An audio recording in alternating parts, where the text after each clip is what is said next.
Welcome to Telugu ప్రభా news. నేను మీ journalist రెహమాన్ని. ముందుగానే మనం ఇప్పటికే 2-3 వీడియోల ద్వారా తెలుసుకున్నాం. కేంద్ర ప్రభుత్వం నియమించినటువంటి 8వ వేతన సంఘానికి సంబంధించి ఫిట్మెంట్ ఫ్యాక్టర్ ఎంత ఉండబోతుంది, కమిటీలో ఎవరెవరు ఉన్నారనేది. ఇప్పుడు అయితే కేంద్ర కేబినెట్ ఆమోదం తర్వాత టర్మ్స్ ఆఫ్ రిఫరెన్స్ కూడా అమల్లోకి వచ్చిన పరిస్థితి ఉంది. అయితే గెజిట్ నోటిఫికేషన్ అంటే ఇది ఏదైతే కేంద్ర ప్రభుత్వం నియమించిందో 8వ వేతన సంఘం, దీనికి సంబంధించి కీలకమైంది అని చెప్పుకునేది gazette notification. Once gazette notification వచ్చిందంటే ఆ తర్వాత పనులని చకచకా మొదలవుతాయి. సో దీనికి సంబంధించి అంటే 8వ వేతన సంఘం 8th పే కమిషన్ కి సంబంధించినటువంటి గెజిట్ నోటిఫికేషన్ కూడా విడుదలైంది. ఇందులో మనం ముందుగానే చెప్పినట్టుగానే చైర్పర్సన్ గా జస్టిస్ రంజనా ప్రకాష్ దేశాయ్ ఉంటారు. ఆ తర్వాత పార్ట్ టైం మెంబర్ గా బెంగళూరు ఐఐఎం నుంచి ప్రొఫెసర్ పులక్ ఘోష్ ఉంటారు. ఆ తర్వాత మెంబర్ సెక్రటరీగా petroleum and natural gas ministry నుంచి సెక్రటరీగా ఉన్నటువంటి పంకజ్ జైన్ ఉంటారు.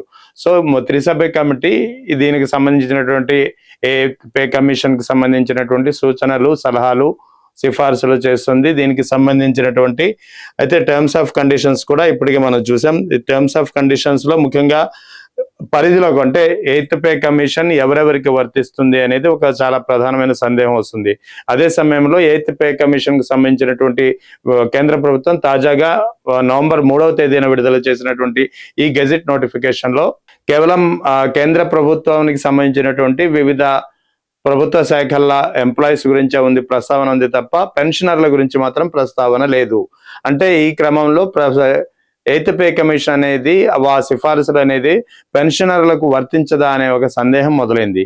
సో దీనికి సంబంధించిన వివరాలు కూడా మనం చివరిలో తెలుసుకుందాం. ముఖ్యంగా టర్మ్స్ ఆఫ్ రిఫరెన్స్ కి సంబంధించినటువంటి అంటే 8th పే కమిషన్ ఏ ఉద్యోగులకు వర్తిస్తుంది, ముఖ్యంగా central government employees, industrial and non industrial, industrial non industrial లోని కేంద్ర ప్రభుత్వ ఉద్యోగులు, ఆ తర్వాత all India services IAS, IPS, IAS వంటి కేంద్ర ప్రభుత్వ ఉద్యోగులకు సంబంధించి, తర్వాత డిఫెన్స్ ఫోర్సెస్ లో ఉన్నటువంటి ఉద్యోగులకు, యూనియన్ టెరిటరీస్ కేంద్ర పాలిత ప్రాంతాల్లో ఉన్నటువంటి ఉద్యోగులు, officers and employees of the Indian audit and accounts department దానికి సంబంధించిన ఉద్యోగులు, ఇక రెగ్యులేటరీ బాడీస్ ఆర్బీఐ తప్ప మిగిలిన పార్లమెంటరీ స్టాండింగ్ కమిటీని, పార్లమెంటరీ కమిటీకి సంబంధించినటువంటి ఉద్యోగులు వర్తిస్తారు. ఆ తర్వాత సుప్రీంకోర్టు ప్యానెల్ సిబ్బంది ఎవరైతే ఉంటారో వాళ్ళకి సంబంధించి, తర్వాత హైకోర్ట్స్ దీనికి సంబంధించిన యూనియన్ టెరిటరీస్, దీనికి సంబంధించినటువంటి టర్మ్స్ ఆఫ్ కండిషన్స్ అనేది ఇలా ఉన్నాయి.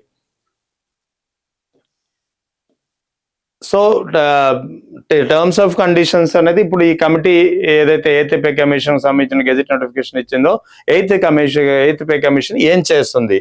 To work out an emolument structure conducive to attractive talent to government service, promoting efficiency, accountability and responsibility in the work culture.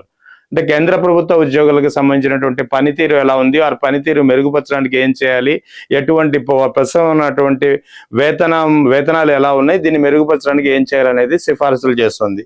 To examine the existing schemes of a bonus with a view to improving performance and productivity and make the recommendation of the general principles, financial parameters, productivity and performance linked parameters for an appropriate incentive scheme to reward excellence in productivity and performance.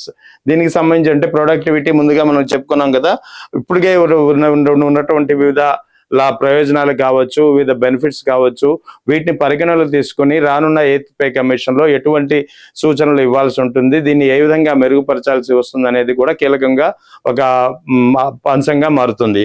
Other to review the existing allowances, అంటే ప్రస్తుతం ఇప్పుడు ఏదైతే allowances ఇప్పటికే వస్తున్నాయో వాటి పరిస్థితి ఏంటి, వాటిని రేషనలైజ్ చేయడానికి ఎటువంటి చర్యలు తీసుకోవాలి అనేది కూడా ప్రధానంగా ఉంటుంది.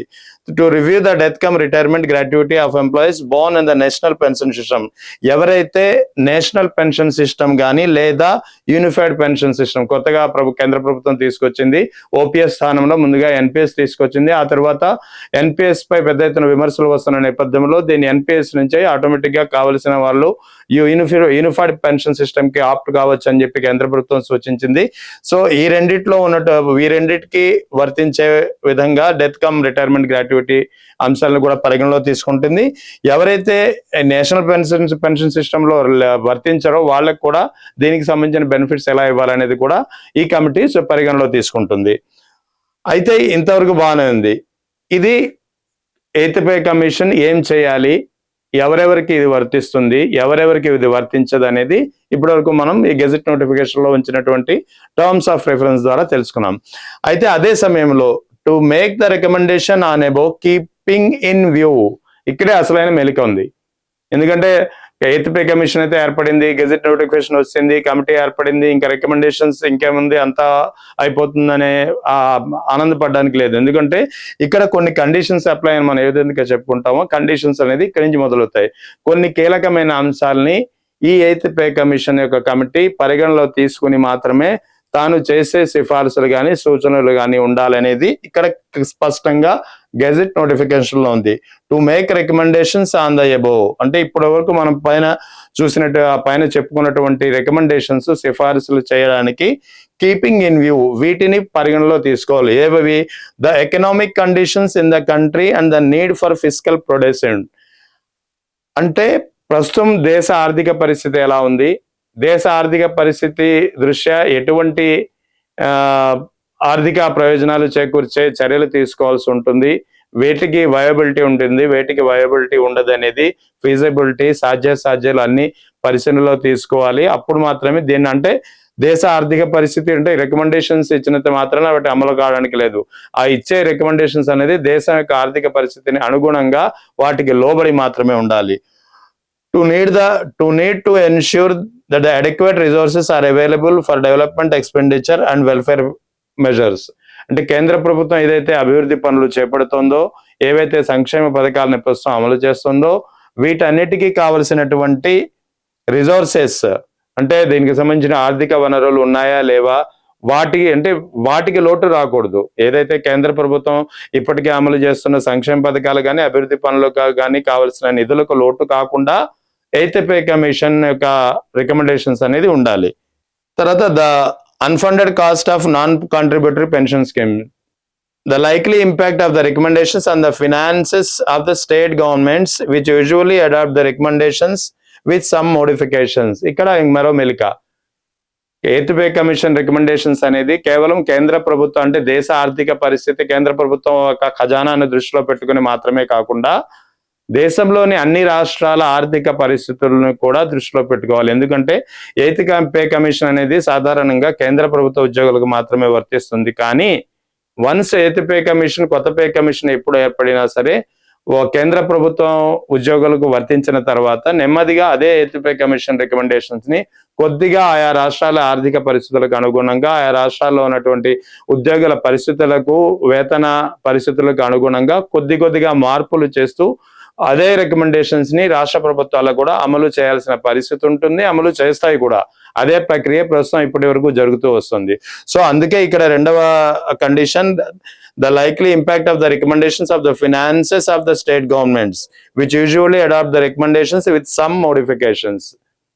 ఇక మూడవది అత్యంత కీలకమైనది, the prevailing emolument structure, benefits and working conditions available to employees of central public sector undertakings and private sector.